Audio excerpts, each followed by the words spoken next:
Kumusta po kayo lahat mga kabahay? Bigyan ko kayo ng tip when it comes sa pagpili ng orientation sa inyong bahay. In most cases kasi nakakalimutan to ng buyers at nakakalimutan ding i-discuss ng or i-offer ng mga agent na kausap ninyo, no? So, meron tayong tinatawag na morning sun or yung sunrise, no? Facing sunrise. Meron din tayong tinatawag na afternoon sun. So, napakahalaga na malaman yan, no? Kasi once na makatira na kayo sa inyong bahay, doon na po ninyo mararanasan kung ano yung sinasabi natin na gano'n, no, sa pagpili, no. So, bigyan ko kayo ng example, ano ba yung morning sun? So, tulad nito mga kabahay, ito ay example ng morning sun. So, basically sa umaga, maaraw siya. Pero yun naman kasi yung essential, no, yun yung kailangan natin, 'di ba?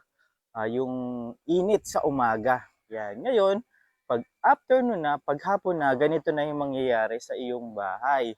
Ngayon, kung afternoon sa naman yung inyong mapipili, ganito po siya.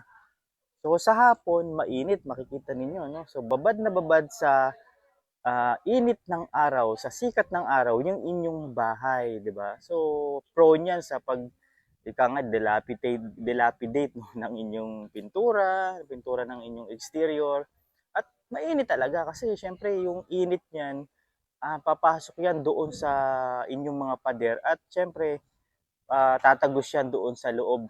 Maliban na lang kung meron kayong mga ventilations talaga, maganda yung ventilation flow sa inyong sa loob ng inyong bahay, no. So, yan. Pero but then again, problema pa rin yan pagka ganyan kasi mainit talaga siya, no. So, pagpipili kayo ng bahay, we highly suggest, no, lagi naming sinasuggest sa aming mga clients, yung morning sun, yan. Para naman, 'di ba?